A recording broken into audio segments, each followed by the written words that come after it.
Bharatiya Janata party యొక్క రాష్ట్రీయ అధ్యక్షుడి యొక్క ఎన్నిక ఈనాడు దేశంలో చర్చనీయాంశం కావడానికి ప్రధానమైనటువంటి కారణం ఏంటంటే దాని యొక్క ఎంపికలో జరుగుతున్నటువంటి జాప్యం.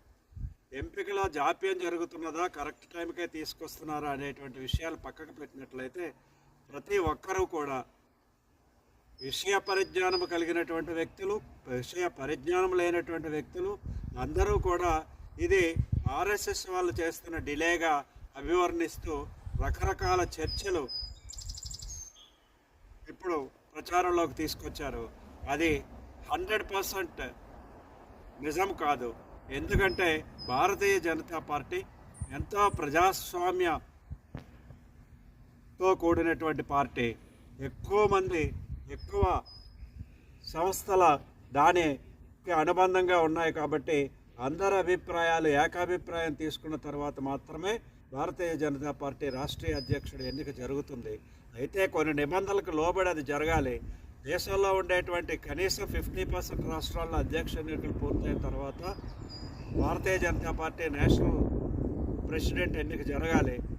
అది కూడా ఒక రీజన్ అయింది. ఎందుకంటే మెజారిటీ రాష్ట్రాలలో, మరీ ముఖ్యంగా పెద్ద రాష్ట్రాలలో, భారతదేశంలో ఉండేటువంటి పెద్ద రాష్ట్రాలు అయినటువంటి రాష్ట్రాల్లో ఇంకా భారతీయ జనతా పార్టీ అధ్యక్ష ఎన్నికలు జరగలేదు కాబట్టి రాష్ట్రీయ ఎన్నికల అధ్యక్షుల ఎన్నిక కూడా డిలే అవుతున్నది. అయితే చాలామంది నాగపూర్లో మోడీ గారు ఆర్ఎస్ఎస్ అధినేత కలవడం ఈ యొక్క జాతీయ అధ్యక్ష పదవిని ఎంపిక చేయడానికే అని, లేదు బెంగళూరులో జరిగేటువంటి నేషనల్ కాన్ఫరెన్స్లో నిర్ణయాలు తీసుకుంటారని, ఢిల్లీలో మోడీ గారి నివాసంలో లేదా నడ్డా గారి నివాసంలో మీటింగులు అవుతున్నాయి దీనికోసమే అని, ఈ విధంగా రకరకాల ప్రచారాలు చేస్తూ ఓదర కొడుతున్నారు. నిజానికి ఏంటంటే ఎవరిని అధ్యక్ష చేయాలి అనేటువంటిది భారతీయ జనతా పార్టీకి, దాని యొక్క అనుబంధ సంస్థలకి ఖచ్చితమైనటువంటి అభిప్రాయం రావడం జరిగింది.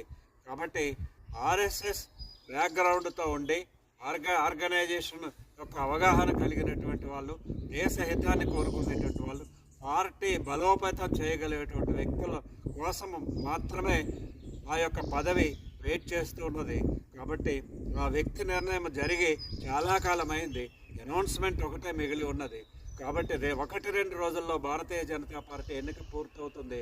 అది కూడా పూర్తిగా జాతీయ భావాలు కలిగి ఆర్ఎస్ఎస్ వ్యక్తి అయ్యుండి భారతీయ జనతా పార్టీ అభివృద్ధిని తోడ్పడగలిగేటువంటి వ్యక్తికి మాత్రమే ఆ పదవిని కట్టబెట్టడం ఖచ్చితం. కాబట్టి అది దేశ హితాన్ని కోరుకొని, భారతీయ జనతా పార్టీ అభీష్టాన్ని కోరుకొని ఈ యొక్క నిర్ణయం